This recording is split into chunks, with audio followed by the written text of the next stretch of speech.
कथा दोघांचं भांडण तिसऱ्याचा लाभ. एका गावात 2 मांजरी राहत होत्या. एकीचं नाव होतं सोनी आणि दुसरीचं नाव होतं मोनी. सोनी पांढरी शुभ्र होती तर मोनी काळी भोर होती. तशा त्या दोघी खूप चांगल्या मैत्रिणी होत्या. दिवसभर त्या एकत्र खेळायच्या, उन्हात लोळायच्या आणि एकमेकींची शेपूट पकडून मस्ती करायच्या. पण एके दिवशी काय झालं, सकाळपासून त्या दोघींना खायला काहीच मिळालं नाही. दुपार झाली. पोटात भुकेचा आगडोंब उसळला होता. त्या अन्नाच्या शोधात म्याव म्याव करत इकडे तिकडे फिरत होत्या. फिरता फिरता त्या एका घराच्या खिडकीजवळ आल्या. स्वयंपाकघराच्या खिडकीच्या कट्ट्यावर गरमागरम खमंग वासाची भाकरी ठेवली होती. त्या भाकरीचा वास नाकात शिरताच दोघींच्या तोंडाला पाणी सुटलं. सोनी ओरडली, मोनी बघ ती भाकरी. मोनीनेही पाहिलं. क्षणाचाही विलंब न लावता दोघींनी एकदम झडप घातली आणि ती भाकरी खाली जमिनीवर पडली. सोनीने भाकरीवर पहिला पंजा मारला आणि म्हणाली, ही भाकरी माझी आहे. मी हिला आधी पाहिलं होतं. मोनीने लगेच भाकरी दुसऱ्या बाजूने ओढली आणि ओरडली, नाही ही माझी आहे. मी हिला आधी उचललंय, त्यामुळे ही मलाच मिळणार. सोनी रागाने फुरफुरली, तू खोटं बोलतीयेस. माझी नजर आधी पडली म्हणून ती माझी. मोनीनं नख बाहेर काढली, खबरदार जर हात लावलास तर आता भांडण होईल. दोघींमध्ये त्या एका भाकरीवरून जोरदार भांडण सुरू झालं. दोघी एकमेकींवर गुरगुरल्या, म्याव म्याव आवाज करत त्या भांडू लागल्या. त्यांची मैत्री विसरून त्या एकमेकींच्या शत्रू झाल्या होत्या. कोणीच माघार घ्यायला तयार नव्हतं. त्यांच्या या भांडणाचा आवाज जवळच एका झाडावर बसलेल्या सुंदर नावाच्या माकडाने ऐकला. सुंदर माकड खूप हुशार आणि लबाड होतं. त्याने खाली पाहिलं आणि विचार केला, अरे वा, मस्त गरमागरम भाकरी आणि 2 मूर्ख मांजरी. आज तर आपलं काम झालं, फुकटात मेजवानी मिळणार. सुंदर उडी मारून खाली आला.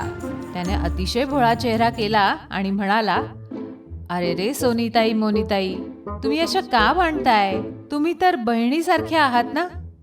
सोनी रडवेल्या आवाजात म्हणाली, सुंदर दादा बघ नाही मोनी, माझी भाकरी हिसकावून घेतीये. मोनी ओरडली, नाही ही खोटं बोलतीये, भाकरी माझी आहे. सुंदर गालातल्या गालात हसला. तो म्हणाला, शांत व्हा, शांत व्हा. भांडणानं काहीच मिळत नाही. मी तुमचा हा प्रश्न क्षणात सोडवू शकतो. मी या जंगलाचा न्यायाधीश आहे. मी या भाकरीचे 2 सारखे तुकडे करून तुम्हा दोघींना बरोबर वाटून देईल. चालेल ना? भुकेल्या सोनी आणि मोनीला वाटलं की हा चांगला उपाय. त्यांनी होकार दिला आणि म्हणाल्या, हो हो करा वाटणी. सुंदरने आजूबाजूला पाहिलं. त्याला तिथेच खेळण्यातला एक जुना तराजू सापडला.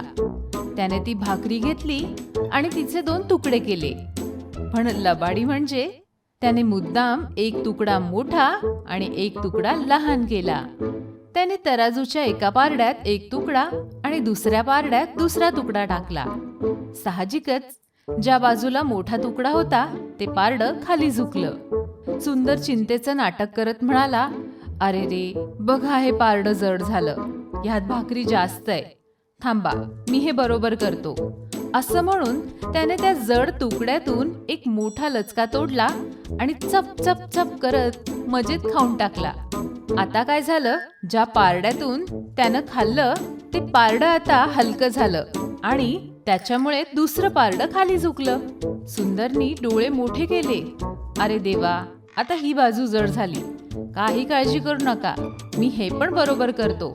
असं म्हणून त्याने दुसऱ्या तुकड्यातूनही मोठा लचका तोडला आणि तो खाऊन टाकला. सोनी मोनी हे सगळं बघतच राहिल्या. त्यांची मान इकडून तिकडे फिरत होती. सुंदरची युक्ती चालूच होती.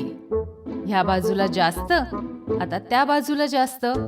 असं करता करता ती मोठी भाकरी आता संपत आली होती आणि तिचे फक्त छोटे 2 तुकडे राहिले होते.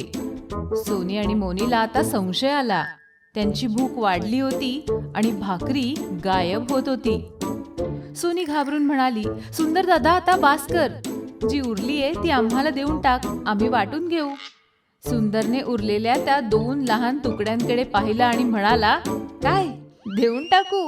अरे मी एवढा वेळ तुमच्यासाठी मेहनत केली, तराजू पकडला, न्याय केला, त्याची मजुरी, फी नको का मला?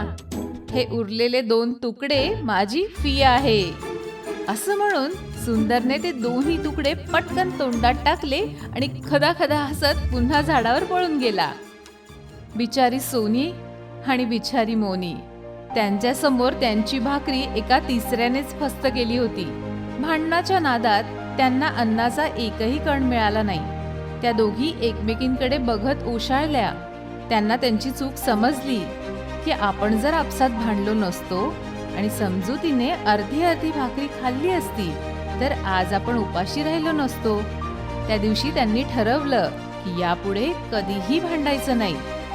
तात्पर्य, दोघांचे भांडण आणि तिसऱ्याचा लाभ.